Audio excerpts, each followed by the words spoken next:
Hello friends, Manoj Kumar ji के JS study केंद्र के यूट्यूब चैनल फिर से आप लोगों का स्वागत है। हम लोग बायोलॉजी में देख रहे हैं। बायोलॉजी में आप देखें, आज देखेंगे क्या, उत्सर्जन तंत्र यानी एक्सक्रीटरी सिस्टम।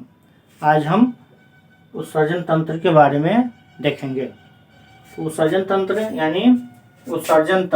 यानी एक्सक्रीटरी सिस्टम, इसके बारे में है कि हमारे शरीर के अंदर पाए जाने वाले विषैला अपशिष्ट पदार्थों को जिस प्रक्रिया के द्वारा बाहर निकाला जाता है उस प्रक्रिया को उत्सर्जन तंत्र कहा जाता है। और इस प्रक्रिया में काम करने वाले विभिन्न अंगों को उत्सर्जी अंग यानी एक्सक्रीटरी ऑर्गेन कहते हैं। कहा जा रहा है कि हमारे शरीर में विषैला पदार्थ, अपशिष्ट पदार्थ का जो उत्सर्जन होता है, उत्सर्जन पदार्थ को और जिस उत्सर्जन जो होता है और जिस अंग के द्वारा उत्सर्जित पदार्थ को शरीर से बाहर निकाला जाता है उसे उत्सर्जी अंग कहते हैं। वही है कि हमारे शरीर के अंदर पाए जाने वाले विषैला एवं अवशिष्ट पदार्थ को जिस प्रक्रिया के द्वारा बाहर निकाला जाता है उस प्रक्रिया को उत्सर्जन तंत्र कहा जाता है। और इस प्रक्रिया में काम करने वाले विभिन्न अंगों को उत्सर्जी अंग यानी एक्सक्रीटरी ऑर्गेन कहा जाता है। जीवित कोशिका के अंदर होने वाले जैव रासायनिक प्रक्रिया जिसे उपापचय प्रक्रिया कहते हैं। तो जैव रासायनिक प्रक्रिया के दौरान अवशिष्ट और विषैला पदार्थ का निर्माण होता है। हमारे शरीर में उपापचय प्रक्रिया के दौरान क्या होता है, तो अब हमारे शरीर में अवशिष्ट और विषैले पदार्थ का निर्माण होता है जो कोशिका या शरीर के लिए उपयोगी नहीं होता है। वह कोशिका या हमारे शरीर के लिए उपयोगी नहीं होता है। अतः इसे निकालने के लिए जिस प्रक्रिया की आवश्यकता पड़ती है, तो जो हमारे शरीर के लिए उपयोगी नहीं है तो उसको बाहर निकाल देने में भलाई है। तो इसे निकालने के लिए, शरीर से बाहर निकालने के लिए जिस प्रक्रिया की आवश्यकता पड़ती है उसे ही उत्सर्जन कहा जाता है। इसके बाद है हमारे शरीर में उत्सर्जन की प्रक्रिया के लिए कई अंग उपस्थित है। हमारे शरीर में उत्सर्जन की प्रक्रिया के लिए कई अंग उपस्थित है जिसके द्वारा कार्बन डाइऑक्साइड, यूरिया या अन्य नाइट्रोजनी यौगिक को शरीर से बाहर निकाला जाता है। अवशिष्ट पदार्थ कौन कौन, हमारे शरीर में जो कार्बन डाइऑक्साइड है, यूरिया है या अन्य नाइट्रोजनी पदार्थ जो हमारे शरीर में बनता है वह अवशिष्ट पदार्थ है जो हमारे शरीर के लिए फायदेमंद नहीं है, उल्टे हानिकारक ही है हमारे शरीर के लिए। तो उससे बाहर निकाल दिया जाता है उत्सर्जन तंत्र के द्वारा। तो हमारे शरीर में उत्सर्जन की प्रक्रिया के लिए कई अंग उपस्थित होता है जिसके द्वारा कार्बन डाइऑक्साइड, यूरिया या अन्य नाइट्रोजन यौगिक को शरीर से बाहर निकाल दिया जाता है। उत्सर्जन की प्रक्रिया जीव जंतु एवं पेड़ पौधों दोनों में होता है। उत्सर्जन की प्रक्रिया जीव जंतु में होता है और पेड़ पौधा में भी होता है, किंतु पेड़ पौधों में इसके लिए कोई विशेष अंग तंत्र नहीं होता है। हम लोगों में तो कई उत्सर्जी अंग तंत्र होते हैं, लेकिन पेड़ पौधा में कोई उत्सर्जी अंग तंत्र नहीं होता। पेड़ पौधों में फल द्वारा, पत्ती द्वारा, छाल द्वारा, बीज द्वारा उत्सर्जन किया जाता है। पेड़ पौधे अपने उत्सर्जन की प्रक्रिया पत्ती, ताना, फल, बीज आदि के माध्यम से उत्सर्जन करता है। हमारे शरीर में उत्सर्जन की प्रक्रिया द्वारा शरीर के अंदर प्रासरणीय दाब जिसको ऑस्मोसिस प्रेशर कहा जाता है। प्रासरणीय दाब हमारे शरीर में उत्सर्जन की प्रक्रिया के द्वारा शरीर के अंदर प्रासरणीय दाब, जिसको इंग्लिश में ऑस्मोसिस प्रेशर कहा जाता है, को बनाए रखने के साथ साथ शरीर के अंदर पाए जाने वाले द्रवों को पीएच मान को भी नियंत्रित किया जाता है। हमारे शरीर में उत्सर्जन प्रक्रिया के द्वारा शरीर के अंदर प्रासरणीय दाब यानी ऑस्मोसिस प्रेशर को बनाए रखने के साथ साथ शरीर के अंदर पाए जाने वाले द्रव्यों के पीएच मान को नियंत्रित किया जाता है। किसके द्वारा? तो उत्सर्जन के द्वारा ही। उत्सर्जन की क्रिया के द्वारा शरीर के अंदर विभिन्न उत्सर्जी या अवशिष्ट पदार्थों की उचित मात्रा को बनाए रखने में मदद किया जाता है। शरीर में जो अवशिष्ट पदार्थ है या उत्सर्जी पदार्थ है उचित मात्रा में ही रहे, क्योंकि उससे ज्यादा होगा तो हमारे शरीर के लिए हानिकारक होगा, खतरनाक होगा हमारे शरीर के लिए। इसलिए उसको उत्सर्जन की प्रक्रिया के द्वारा ही शरीर के अंदर जो विभिन्न उत्सर्जी अवशिष्ट पदार्थ है के उचित मात्रा को बनाए रखने में मदद करता है। इसके बाद है उत्सर्जी या अवशिष्ट पदार्थों को दो भागों में बांटा गया है। उत्सर्जी या अवशिष्ट पदार्थ हमारे शरीर में जो बनता है वो दो प्रकार का होता है। एक होता है ऑर्गेनिक सबस्टेंस, एक ऑर्गेनिक सबस्टेंस और दूसरा इनऑर्गेनिक सबस्टेंस। ऑर्गेनिक सबस्टेंस में कौन आता है? तो इसके अंतर्गत मुख्य रूप से कार्बन डाइऑक्साइड को रखा जाता है। ऑर्गेनिक सबस्टेंस में कार्बन डाइऑक्साइड को रखा जाता है और इनऑर्गेनिक सबस्टेंस के अंतर्गत मुख्य रूप से अमोनिया को रखा जाता है, जिसकी प्रवृत्ति क्षारीय होती है। और कार्बन डाइऑक्साइड की प्रकृति कैसी होती है? अम्लीय। कार्बन डाइऑक्साइड अम्लीय होती है और अमोनिया अमोनिया क्षारीय होती है।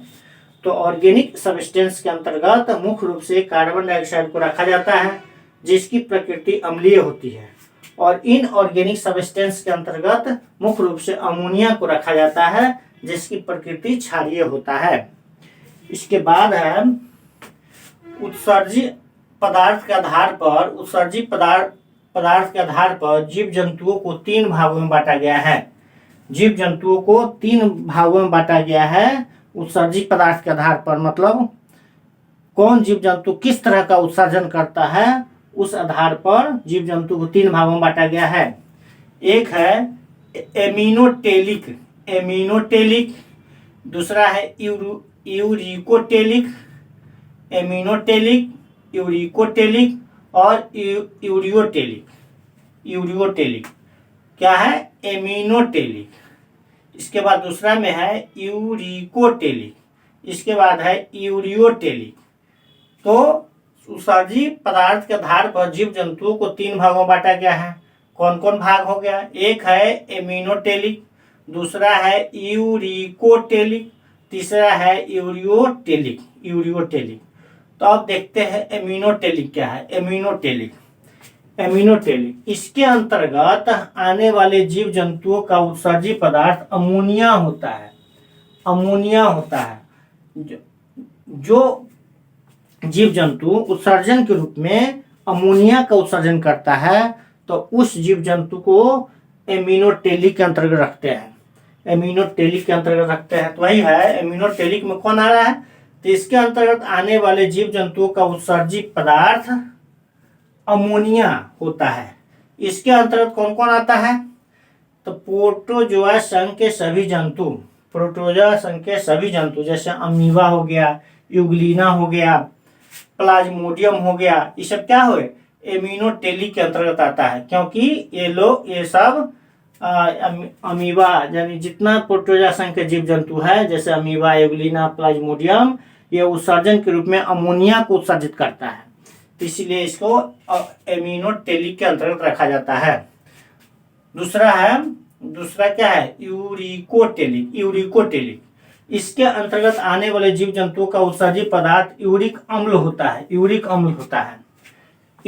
यूरिकोटेलिक के अंतर्गत आने वाले जीव जंतुओं का उत्सर्जी पदार्थ क्या होता है? उत्सर्जी पदार्थ क्या होता है? यूरिक एसिड होता है। यूरिक अम्ल या यूरिक एसिड होता है। इसके अंतर्गत कीट वर्ग आता है, जितना इंसेक्ट क्लास के है, जितना कीट वर्ग और सरीसृप वर्ग सब आता है। इसके अंतर्गत कीट वर्ग जितना भी कीट है सब किसके अंतर्गत आता है? यूरिकोटेलिक के अंतर्गत, क्योंकि यह उत्सर्जन के रूप में यूरिक एसिड का उत्सर्जन करता है। और इसके अंतर्गत कीट वर्ग आता है और सरीसृप वर्ग आता है। जैसे सरीसृप वर्ग में जितना छिपकली हो गया, जितना भी रेप्टाइल है वो सब आ गया। तो यूरिकोटेलिक में इसके अंतर्गत आने वाले जीव जंतुओं का उत्सर्जी पदार्थ यूरिक एसिड होता है। इसके अंतर्गत कीट वर्ग आता है और सरीसृप वर्ग आता है, एवं पक्षी वर्ग भी इसी में आता है। क्योंकि पक्षी भी जो उत्सर्जित करता है मल मूत्र जो उत्सर्जित करता है उसमें क्या होता है, यूरिक एसिड होता है। यूरिक एसिड या यूरिक अम्ल होता है। कीट वर्ग जितना भी कीट हो गया, जितना हम लोग कीट देखते हैं वो सब कीट क्या है, जैसे तिलचट्टा हो गया, झींगुर जिसको कहा जाता है वो हो गया, चाहे पतंगा हो गया, जितना हो गया, जितना कीट आता है सब क्या करता है, वो यूरिक एसिड को उत्सर्जित करता है मलमूत्र के रूप में। और सरीसृप वर्ग जैसे छिपकली हो गया, सांप हो गया, और क्या हो गया, और बहुत गो हो गया, ये सब जो है क्या हो गया, ये यूरिक एसिड को उत्सर्जित करता है। और पक्षी वर्ग जितना भी पक्षी है वो भी उत्सर्जन के रूप में क्या करता है, यूरिक एसिड को उत्सर्जित करता है। पक्षी तो बहुत पक्षी है, कबूतर हो गया, बतख हो गया, मुर्गा हो गया, बहुत सी चिड़िया है सब। तो यही है। इसके अंतर्गत यूरिकोटेलिक के अंतर्गत आने वाले जीव जंतु का उत्सर्जित पदार्थ यूरिक एसिड होता है। इसके अंतर्गत कीट वर्ग यानी इंसेक्ट क्लास आता है, सरीसृप वर्ग में रेप्टाइल क्लास आता है, एवं पक्षी वर्ग यानी एविज क्लास के सभी जंतुओं को शामिल किया जाता है। इसके बाद तीसरा जो है वो है यूरियोटेलिक। यूरियोटेलिक वो था, दूसरा में था यूरिकोटेलिक, तीसरा में है यूरियोटेलिक। यूरियोटेलिक तो इसके अंतर्गत आने वाले जीव जंतुओं का उत्सर्जित पदार्थ यूरिया होता है। इसके अंतर्गत आने वाले जीव जंतुओं का उत्सर्जित पदार्थ क्या होता है, यूरिया होता है। इसके अंतर्गत सभी उभयचर, जितना उभयचर है एम्फीबियन क्लासेस हो, और जितना स्तनधारी वर्ग है यानी मेमेलियन क्लास है सब आता है। एम्फीबियन क्लास मतलब जो जल में भी रहता है और स्थल पर भी रहता है, जैसे मेढक हो गया, कछुआ हो गया, इस टाइप के जितना एम्फीबियन क्लास हो गया सो, और जितना स्तनधारी वर्ग हो गया सो, जैसे जितना मानव से लेकर के, और मानव से लेकर के जितना दूध पिलाने वाला, जितना भी दूध पिलाने वाला जानवर है सारा के सारा इसमें आ जाता है। किसमें, यूरियोटेलिक। और इसका उत्सर्जित पदार्थ क्या होता है, यूरिया होता है। इसका यूरिया जैसे गाय हो गया, बैल हो गया, भैंस हो गया, बकरी हो गया, इसके बाद घोड़ा हो गया, हाथी हो गया, इस सब जितना भी स्तनधारी वर्ग है सब, और उभयचर जो जल में भी रहता है और स्थल पर भी रहता है, जैसे मेढक हो गया, कछुआ हो गया, ये सब क्या है, यूरियोटेलिक के अंतर्गत आता है। ये उत्सर्जन के रूप में क्या करता है, यूरिया को उत्सर्जित करता है। तो यूरियोटेलिक के अंतर्गत, इसके अंतर्गत आने वाले जीव जंतुओं का उत्सर्जित पदार्थ यूरिया होता है। इसके अंतर्गत सभी उभयचर यानी एम्फीबियन क्लास एवं सभी स्तनधारी वर्ग यानी मेमेलियन क्लास की सभी जंतुओं को शामिल किया जाता है। इसमें मनुष्य भी आता है। इसके बाद मनुष्य के प्रमुख उत्सर्जी अंग। मनुष्य के प्रमुख उत्सर्जी अंग, पहला है त्वचा, दूसरा है अश्रु ग्रंथि, तीसरा है लार ग्रंथि, चौथा है अमाशय, पांचवा लीवर जिसको यकृत कहा जाता है, छठा में वृक्क जिसको किडनी कहा जाता है, और सातवां में फेफड़ा। फेफड़ा तो मनुष्य के प्रमुख उत्सर्जी अंग है। प्रमुख उत्सर्जी अंग है कौन, त्वचा है। इसके द्वारा पसीना का उत्सर्जन किया जाता है। दूसरा है अश्रु ग्रंथि, इसके द्वारा आंसू का उत्सर्जन किया जाता है। तीसरा है लार ग्रंथि, इसके द्वारा क्या है, लार का उत्सर्जन किया जाता है। चौथा है अमाशय, अमाशय इसके द्वारा गैस्ट्रिक जूस का निकलता है, इसके द्वारा गैस्ट्रिक जूस निकलता है अमाशय से। इसके लीवर या यकृत, इसके द्वारा वाइल जूस, इसके द्वारा क्या है, वाइल जूस निकलता है लीवर या यकृत से। इसके बाद है वृक्क या किडनी, यह हमारे शरीर का सबसे महत्वपूर्ण उत्सर्जी अंग है। वृक्क या किडनी, यह वृक्क जो है, किडनी जो है जिसे गुर्दा कहा जाता है, यह हमारे शरीर का सबसे महत्वपूर्ण उत्सर्जी अंग है, जो रक्त को फिल्ट्रेशन करने का काम करता है। रक्त को फिल्ट्रेशन करने का काम करता है, एवं इसके द्वारा क्या होता है, रक्त में पाए जाने वाला अवशिष्ट पदार्थ को अलग कर लिया जाता है। इसके द्वारा रक्त में जितना भी अवशिष्ट पदार्थ होता है उसको अलग करके और पेशाब के माध्यम से बाहर निकाल दिया जाता है। रक्त से अवशिष्ट पदार्थ को छान लिया जाता है।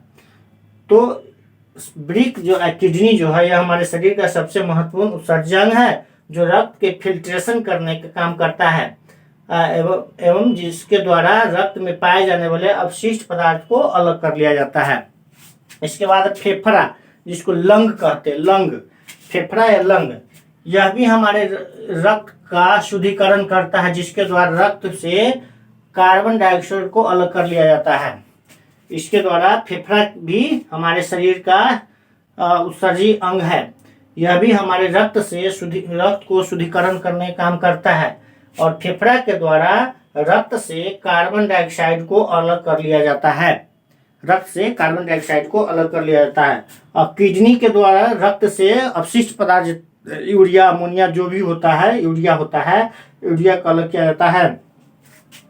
तो किडनी जो करता है क्या, रक्त से अल्ट्राफिल्ट्रेशन और किडनी फेफड़ा जो है प्यूरिफिकेशन करता है और किडनी जो है अल्ट्राफिल्ट्रेशन करता है, फिल्ट्रेशन।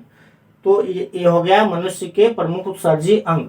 एक बार और देखते हैं। त्वचा है, इसके द्वारा पसीना को उत्सर्जित किया जाता है। अश्रु ग्रंथि, इसके द्वारा आंसू का उत्सर्जन किया जाता है। लार ग्रंथि, इसके द्वारा लार का उत्सर्जन किया जाता है। अमाशय, इससे गैस्ट्रिक जूस निकलता है। लीवर या यकृत, इससे बाइल जूस निकलता है। ब्रिक या किडनी, इसके द्वारा यह हमारे शरीर का सबसे महत्वपूर्ण उत्सर्जी अंग है जो रक्त के फिल्ट्रेशन करने का काम करता है एवं जिसके द्वारा रक्त में पाए जाने वाले अवशिष्ट पदार्थ का अलग कर लिया जाता है। इसके बाद फेफड़ा है, यह भी हमारे रक्त की शुद्धिकरण करता है जिसके द्वारा रक्त से कार्बन डाइऑक्साइड को अलग कर लिया जाता है। तो उत्सर्जन तंत्र या एक्सक्रेटरी सिस्टम से संबंधित महत्वपूर्ण बातें थी। और इससे आगे जो होगा अगले वीडियो में लेकर के हम जल्द ही उपस्थित होंगे। तब तक के लिए धन्यवाद।